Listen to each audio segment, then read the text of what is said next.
Welcome to the Pen Leader Podcast, where strategic leaders get straight to the topics, strengthening our awareness and sharpening our minds.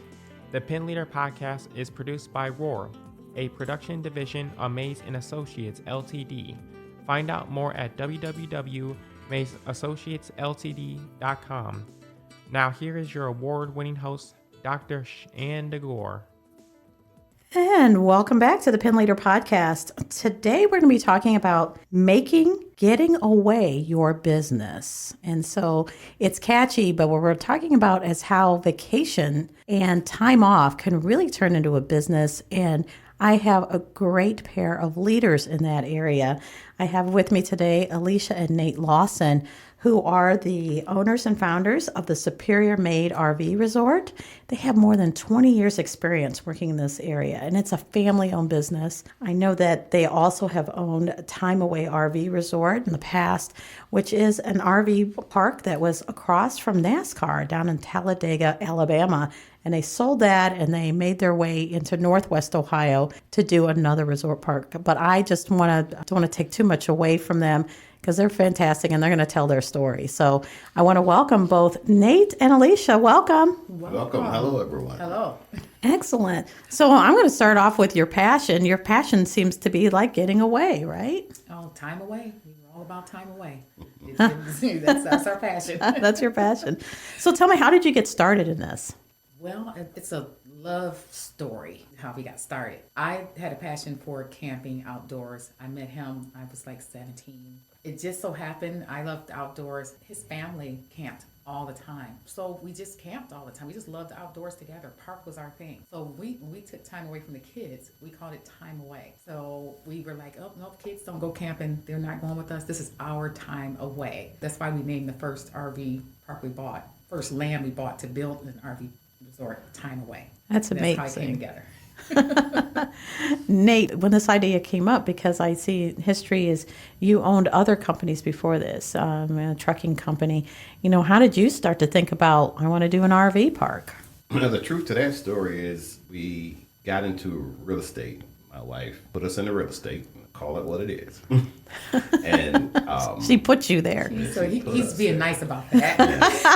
I made us go in it. So it's a story behind that. We'll let that go. Okay. Yeah. You know what? As she's mentioned, us as a family, we camped with my cousins and uncles and aunties when we were coming up. So it had always been in the back of my mind to say, hey, you know, we go camping, have some fun. It was always fun back in the day. So after we got into real estate, I was like, how do we tie these two things together? An RV park. The idea was born from there. People still come with their RVs. We at the park, we're having a great time, and they take their homes with them when they leave. And we just supply the space. Yeah, I think what he's leaving out is that he just, after doing rental for so long, in residential, he just thought, okay, we need to make this a little easier. So he's like, what if we had just a piece of concrete we could just sweep off? And he's like, RV park. So that's how that came about. So we started looking way before. It was like 2018. We started looking before COVID, way before COVID, and we just stopped. It was just like one of them things we just got tired of looking. And all of a sudden, this piece of land pops up, and it's like, hey, this that was the first day it was up, and it was in Alabama.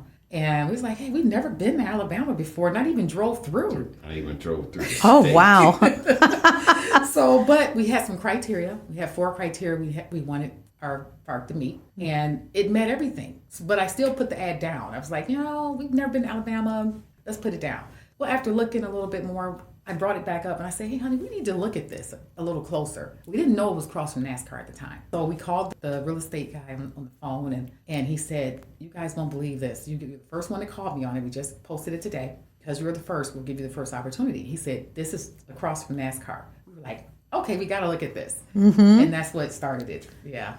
At the time, we were actually in Georgia, up in Iowa Sea area, at a park, looking at it. But really wanted to put our offer in. When they called and they connected, we left there right away, and it was only like, 2-hour drive. Yeah. We were there.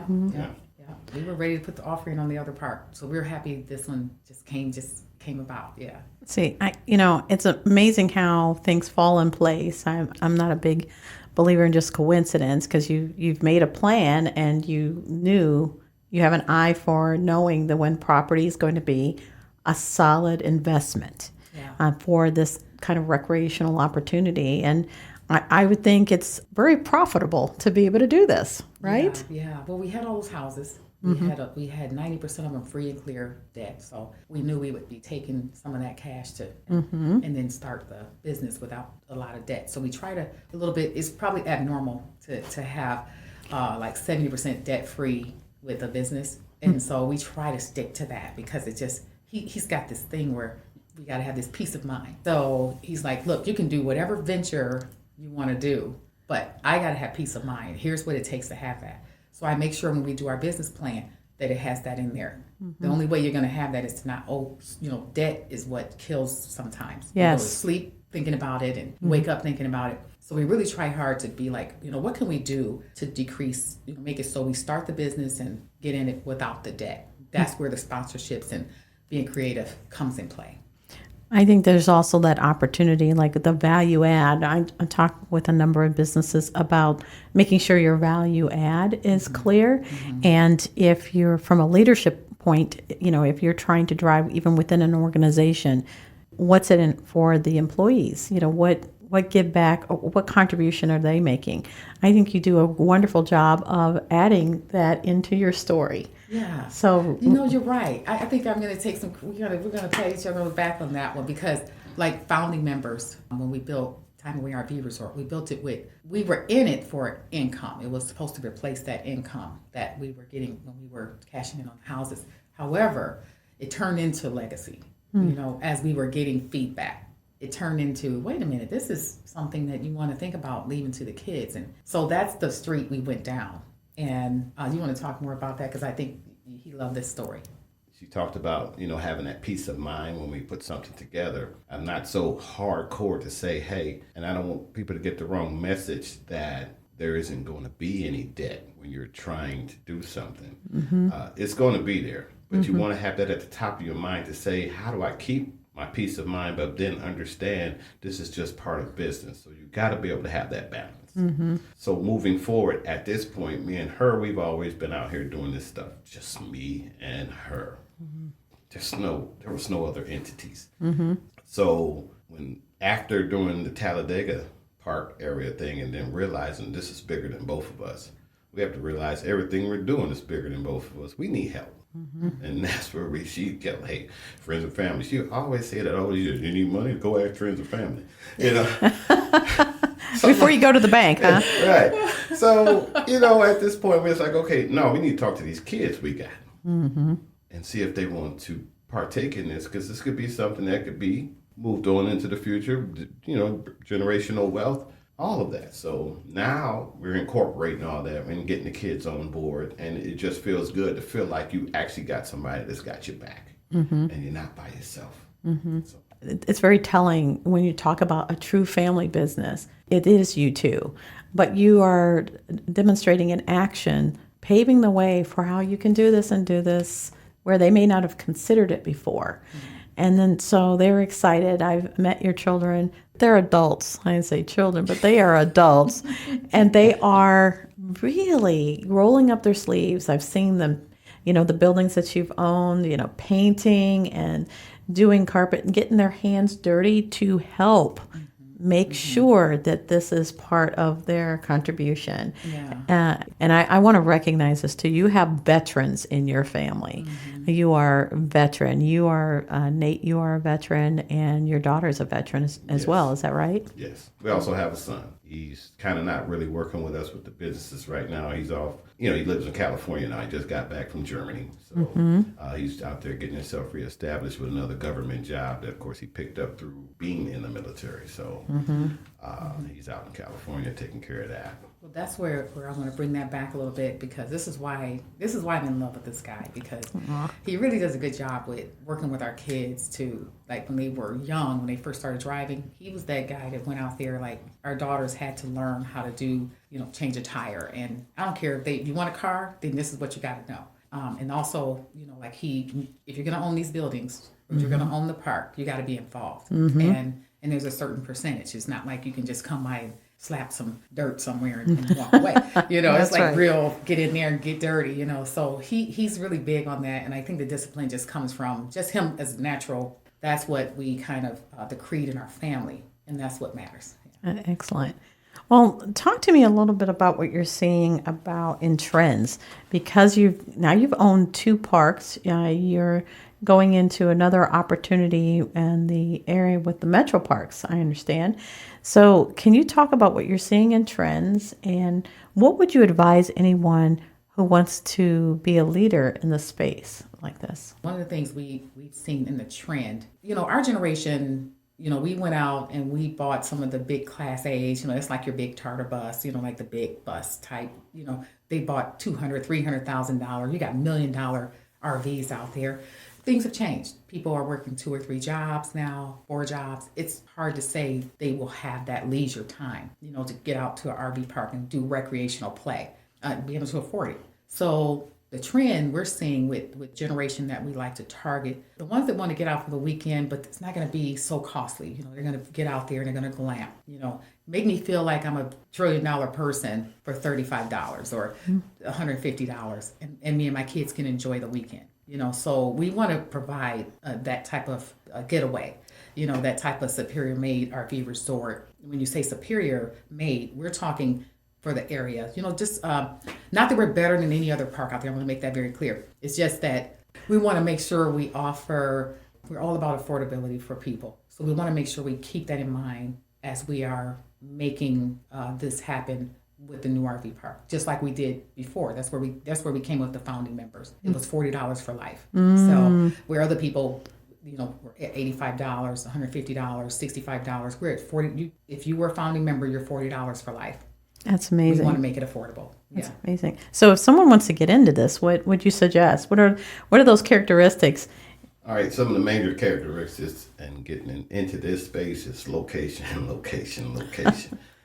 You don't want to be too far away from a major highway. I don't want to put a plug in for Walmart, but you don't want to be too far away from some type of societal situation where you can pick up supplies. And it has to be easy accessible. It can't be, climbing up a mountain to get there. If you have those 3 criteria in your forefront when you're out searching for where you want to do your park or anything like that, that's just the best things I say to go with.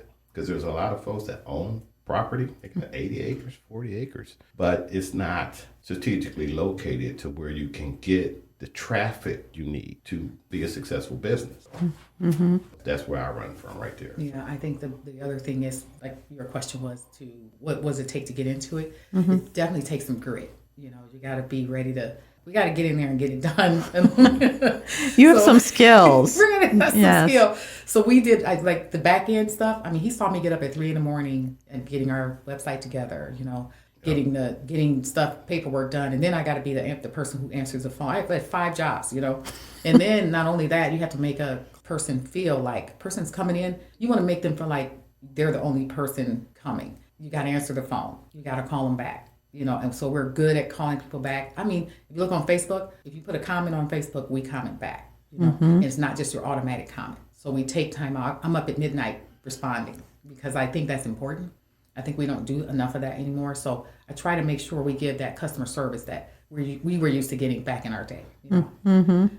So back in our day, that had just aged me too. We're all in the same, I think, group. Talk to me a little about those leadership traits that you have when you're talking about entrepreneurship.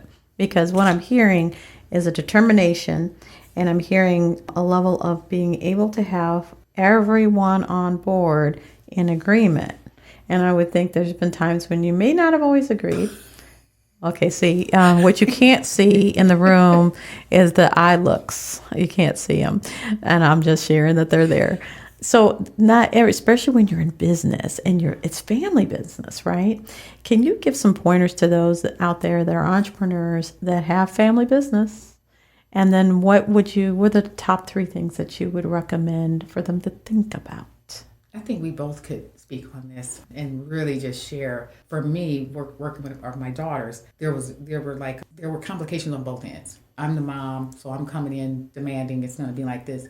They're the daughters coming in with, hey, we have new stuff we want to offer. We like some say-so in what that planning or whatever we're doing. And so we argued to the point my husband said, look, this isn't working. You need to make a different decision. And I'm like, it's going to work. It's going to work. So what I did one day, I went to sleep. I woke up, and you know what I did? I went back to, when I got to our meeting the next Monday, I had on a suit. I had my pen and paper. I had my board. And I'm saying, today my name is Miss Lawson. And I want you guys to treat me like my name is Miss Lawson.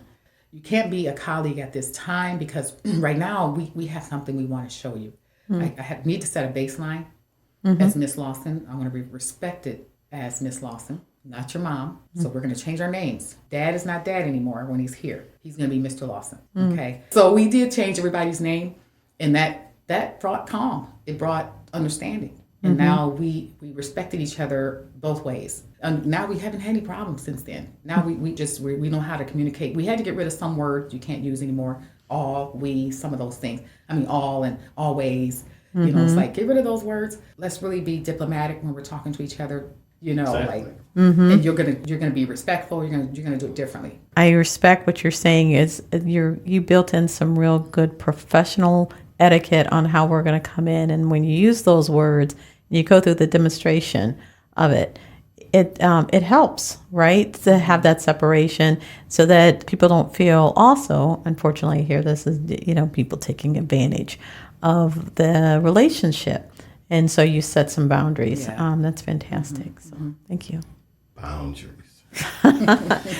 Yes, Okay. Mr. Nate. And we do that. Like I said, she's up at 3 o'clock in the morning, answering, getting things together on her end. That's her. How can you say that's what she does the best? Okay, and then I have my side. I'm more of a handsy guy. I'll cut the grass and fix the lighting and all those things. So we found our boundary. I'm more of a maintenance, hands-on, get that done. She's more of the administrative, communicative type spouse. So do not step over into her side. She don't step over into my side. There is, of course, time when we have to come together because there has to be a meeting. We got to talk about it. So everything that has to get taken care of, the speech. So, I got to change my body language. I have to change the words I use when I approach someone that's always smiling. The rainbow is always in the sky.